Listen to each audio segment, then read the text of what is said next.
Assalamualaikum warahmatullahi wabarakatuh. Halo semuanya, perkenalkan nama saya Farah Syakira Kustiawan dari kelas 10 6 absen 09. Kali ini saya akan menjelaskan materi mengenai OJK. Yang akan saya jelaskan hari ini adalah tentang pengertian OJK atau Otoritas Jasa Keuangan. Otoritas Jasa Keuangan atau OJK adalah lembaga independen yang mempunyai fungsi, tugas, wewenang, pengaturan, pengawasan, pemeriksaan, dan penyelidikan.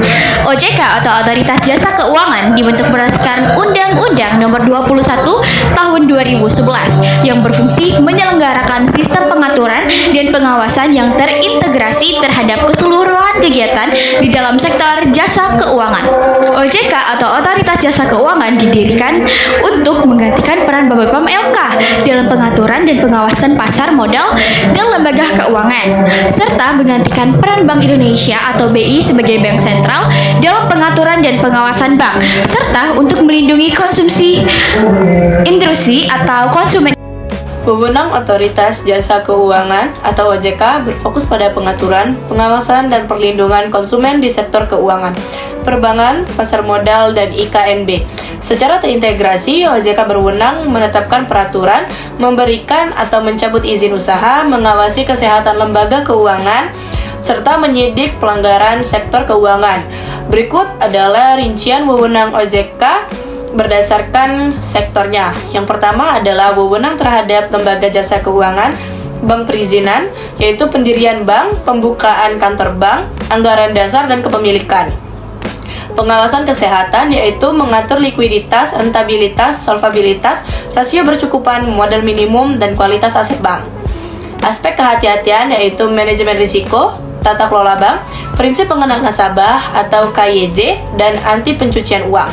Yang kedua adalah wewenang terhadap pasar modal dan IKNB, asuransi, dana pensiun, pembiayaan, fintech, perizinan, pemberian izin usaha bagi perusahaan efek, penasehat investasi, perusahaan asuransi, dan lembaga pembiayaan. Pengaturan yaitu membuat regulasi terkait aktivitas pasar modal, bursa karbon, dan inovasi teknologi sektor keuangan. Pengawasan adalah pemeriksaan kepatuhan lembaga terhadap regulasi. Yang ketiga adalah wewenang perlindungan konsumen edukasi. Melakukan edukasi dan literasi keuangan kepada masyarakat. Pelayanan pengaduan adalah menangani pengaduan konsumen terkait perilaku pelaku usaha jasa keuangan. Pembelaan hukum adalah melakukan tindakan hukum untuk perlindungan konsumen. Yang keempat adalah wewenang khusus penyidikan. UU Nomor 21 Tahun 2011 OJK memiliki penyidik pegawai negeri sipil atau PPNS yang berwenang melakukan penyidik terhadap tindak pidana di sektor keuangan. Wewenang ini bertujuan memastikan seluruh kegiatan jasa keuangan terselenggara secara teratur, adil, transparan, dan akurat. Manfaat Otoritas Jasa Keuangan sangat penting bagi masyarakat dan negara. OJK adalah lembaga yang bertugas mengatur dan mengawasi seluruh kegiatan di sektor jasa keuangan, seperti perbankan, pasar modal, asuransi, dan lembaga pembiayaan lainnya. Berikut manfaat OJK secara lebih lengkap. 1. Melindungi konsumen. OJK membantu melindungi masyarakat dari berbagai tindakan penipuan, investasi bodong, dan penyalahgunaan layanan keuangan. 2. Mengawasi lembaga keuangan. OJK mengawasi bank, perusahaan asuransi, koperasi simpan pinjam tertentu, pasar modal, dan lembaga keuangan lainnya agar dapat berjalan sesuai aturan. 3. Menjaga stabilitas keuangan negara. OJK berperan menjaga agar sistem keuangan Indonesia tetap stabil. Jika sektor keuangan stabil, maka kegiatan ekonomi masyarakat juga dapat berjalan dengan baik. 4. Meningkatkan kepercayaan masyarakat. Dengan adanya aturan dan pengawasan ketat, masyarakat menjadi lebih percaya untuk menabung, berinvestasi, atau menggunakan layanan keuangan lainnya. 5. Memberikan edukasi tentang keuangan. OJK sering mengadakan program literasi keuangan untuk mengajarkan masyarakat tentang cara mengelola uang, menabung, berinvestasi, dan menggunakan pinjaman dengan bijak. 6.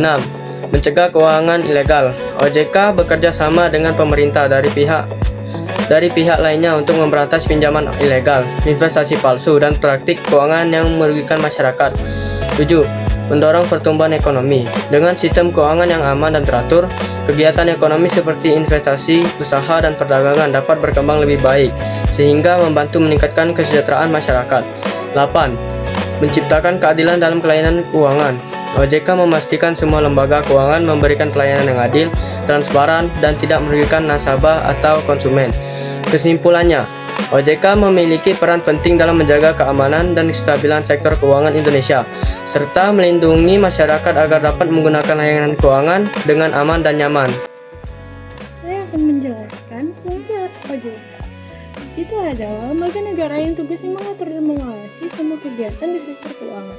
Tujuannya biar keuangan Indonesia teratur, transparan, dan melindungi kita sebagai konsumen.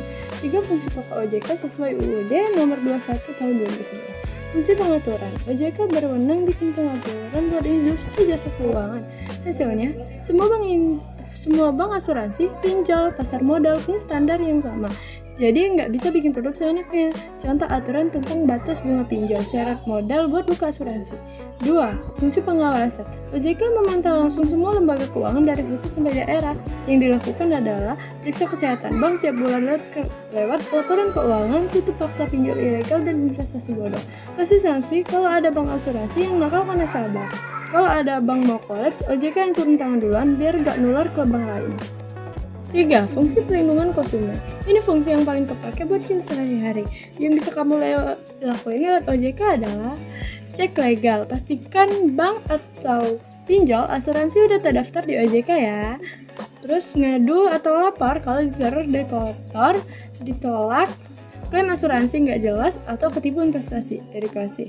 OJK sering bikin sosialisasi biar kita nggak gampang ketipu skema cepat kaya.